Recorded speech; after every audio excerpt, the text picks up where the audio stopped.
আমাদের কাজটা অনেক গুরুত্বপূর্ণ। আমরা আমরা যেভাবে বাচ্চাদের সাথে লিড করি ওটা অত্যন্ত গুরুত্বপূর্ণ। আপনারা জানবেন কি পায়রা কিভাবে তার বাচ্চাকে খাওয়ায়। মা পায়রা প্রথমে খেয়ে নেয়, মা পায়রা প্রথমে খায়, খেয়ে খাদ্যটাকে নরম করে, বিষ টিষ আছে কিনা দেখে নেয়, তারপরে ওইটাকে সুন্দর করে লালা দিয়ে নরম করে খাদ্যনালীর এক থলিতে রেখে দেয়।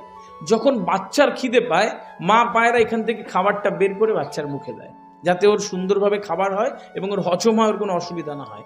আমাদের টিচারদের কাজগুলো তাই যে আমরা মা পায়রার মতন আগে খাবো, তারপরে বাচ্চাদের দেব।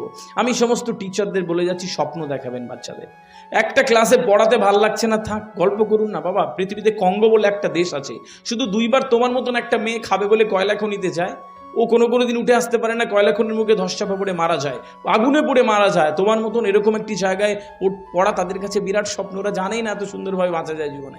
সুতরাং এরকম মাঝে মাঝে ওদের স্বপ্ন দেখিয়ে দেবেন। আর টিচারদের প্রত্যেককে বলবো, প্রত্যেকটা সোলের মধ্যে একটা স্বপ্ন থাকবে। প্রত্যেকটা স্বপ্ন ছাড়া একটা ভাঙাচোরা মানুষ তৈরি হয়, স্বপ্ন ছাড়া সে পৃথিবীর বোঝা তৈরি হয়, স্বপ্ন ছাড়া একটা মানুষ কখনো তার গন্তব্যে পৌঁছতে পারে না। প্রত্যেকে একটা স্বপ্ন নিজের কাছে রেখে দেবে, যে স্বপ্নটা তোমাকে ওই দিকে নিয়ে যেতে সাহায্য করবে প্রতিদিন।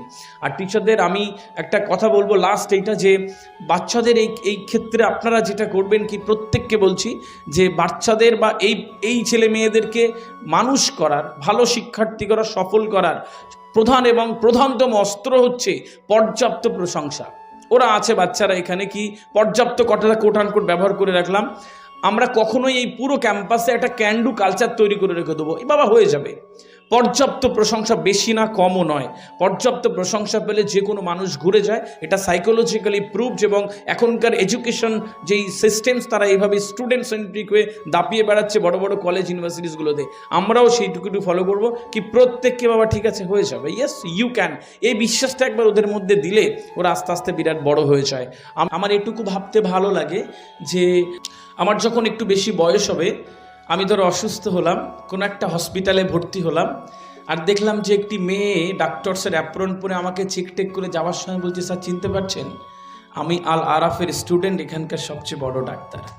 এর থেকে ভালো কিছু আর হতে পারে না। আমার খুব মনে হয়, আমি খুব স্বপ্ন দেখি এভাবে যে আমি হয়তো আরও কিছু বছর পরে বিদেশের কোনো কনফারেন্সে কথা বলতে যাব, আর দেখলাম একটি মেয়ে খুব সুন্দর সুটেড বুটেড হয়ে ইমিগ্রেশন অফিসার হয়ে বসে আছে, আমার পাসপোর্টে সিল মেরে বলছে, স্যার চিনতে পারছেন, আমি আর আলাফের স্টুডেন্ট, এখানকার ইমিগ্রেশন অফিসার। বিরাট বড় আইপিএস আইএএস তুমি হবে, এটুকু ভাবতে আমার ভালো লাগে। এখানে পৃথিবীর ইতিহাস বলে না যে এখানে বসে রয়েছে সবাই ফেল করবে এবং সারাদিন উঠে রান্নাবান্না করবে আর ঘুমোতে হচ্ছে, এরকম হবে না। এখানে ডিএম বসে রয়েছে, আইপিএস আইএস ডব্লিউবিসিএস ডাক্তার, বড় বিজনেস টাইকুন এর মধ্যে বসে আছোই আছো, কেউ না কেউ আছো।